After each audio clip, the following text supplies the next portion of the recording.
Okay, so actually I looked up the rule, and because they both rolled the same doesn't mean anything at this point. That's when you roll for initiative.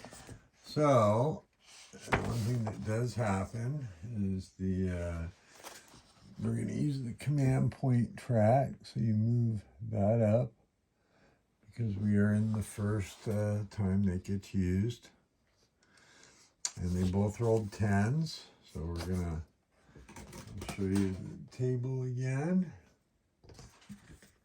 And we're knocking stuff over here. Not okay. All right, command point table. So we're going to go in order here. So if you look, it says primary, secondary, tertiary, discretionary, and naval. So the Union player rolled a 10. And so did the Confederates. And they're both primary is in the east.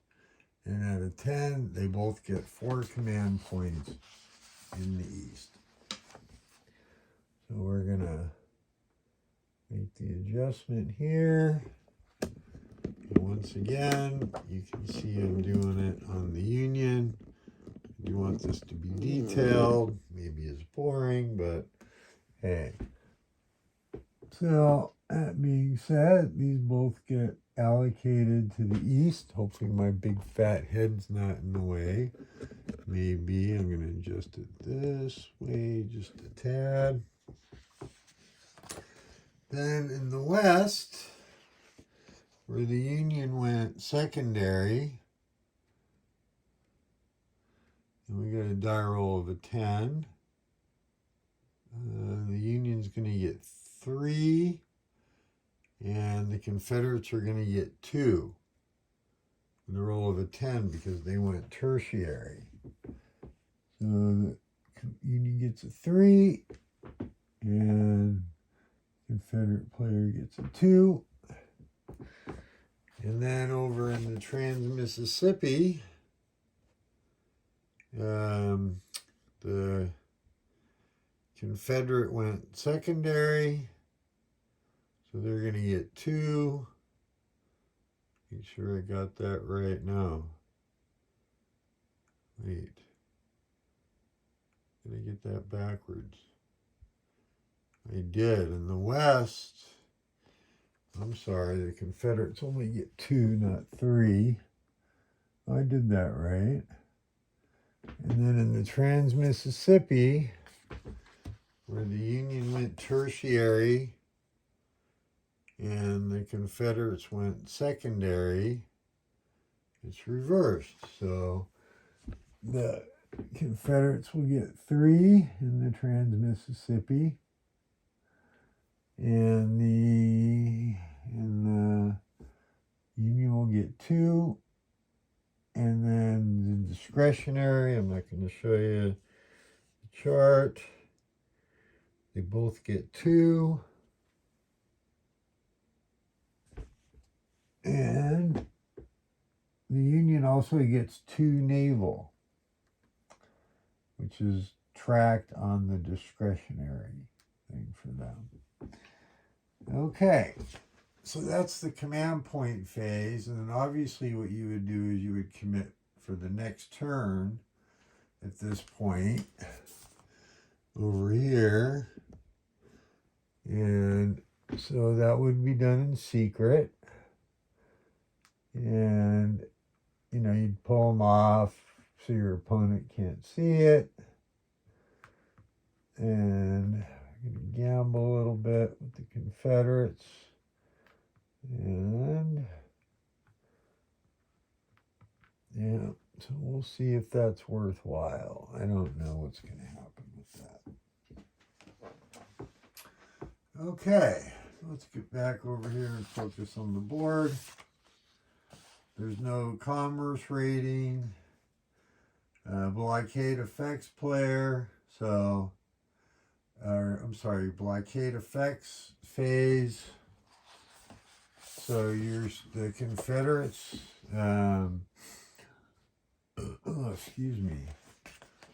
start with production of 143, I believe. That is way over here. CSA, oh, imports. I'm sorry, production's at 100.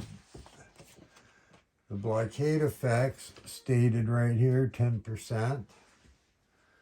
So let's look at that. And what we do is, just to cover it, because I don't know that I had to cover it last time. Confederate player counts the number of victory point cities and victory points he controls, and then places your production marker at the level on the general record track. Now it started at 100, so I'm not going to go through and count everything. It doesn't really say it, but I'm assuming the total is 100 on the board. Could be wrong. But since that's what it starts the game at, so that's going to be this marker right here, stays at 100, okay? Then you do the number of imports, so you add up the total of the ports, and then lower it by 10%, which is the, well, actually, you look at the table, so let's look at the table. So let's add it up. What you do is you're going to add up these numbers here that are not with the U.S. flag. Oh boy, wait, oh, that marker should be there. Okay. So we got 3, 4, 9, 13, 16. Let's start again. 3, 4, 9, 13, 16, 17, 18, 21, 27, 28, 29, 30, 31, 32, 33 total points of ports. And that number I'm adding up is all the ports, the numbers right here, not the ones with U.S. flags, okay? It doesn't necessarily mean the U.S. controls them, but what it does mean is they're either blockaded or there's a coastal hex that the Confederates need to clear to get access to that port, etc. So what did I say? 33 imports, 10%, so you get a total of 30, which you add to the production, so that equals 130. And as long as it's above 99, you're good. So eventually when it starts getting below 99, there's different impacts it has on the Confederacy. Okay? So then we go to the action phase. So this is where, if you remember, and I'll walk through it again. Let's go over to the handy dandy dice tower. And we roll, black dice being the Confederates. So we get a 7 for the Confederates, an 8 for the Union. So if you remember, we go over here to the dice differential counter. The Union has the initiative. It's a difference of 1, okay? Excuse me.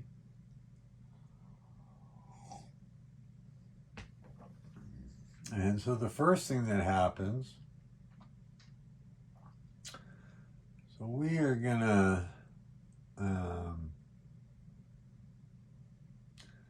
guess to show you how it works. So this is where the player that gets the initiative can either burn one, place one of his reinforcements, or you can place a leader.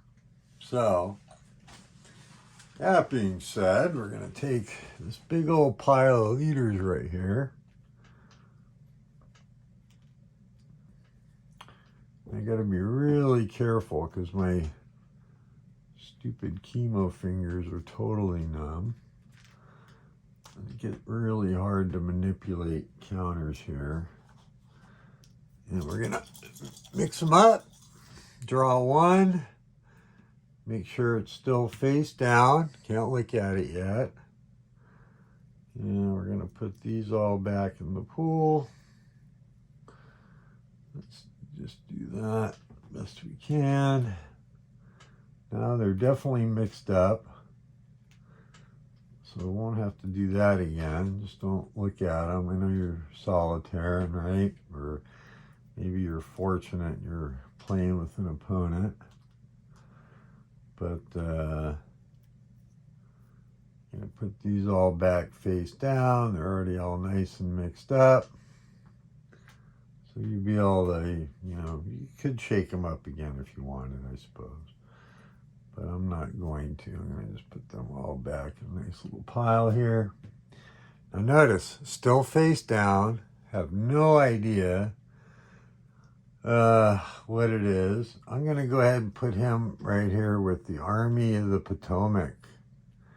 Now this is, the Union player could look.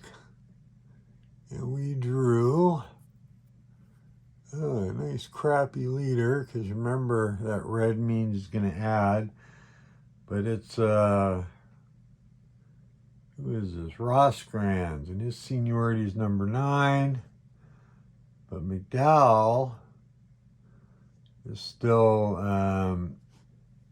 the Army commander, because if you remember the little tiny number, let's see if you can see it here on the camera. A little tiny number there. That is a 7 for McDowell, and Rosecrans, which the Confederate player wouldn't know this, is a 9, because the leader's still face down. So 7 still outranks, so McDowell's still the Army commander. So it's going to go right there. So that's what I did instead of taking a reinforcement. Now I have to spend the dice differential. And I think that'll be pretty easy to do. We will, oh my goodness. I haven't played this in a few days.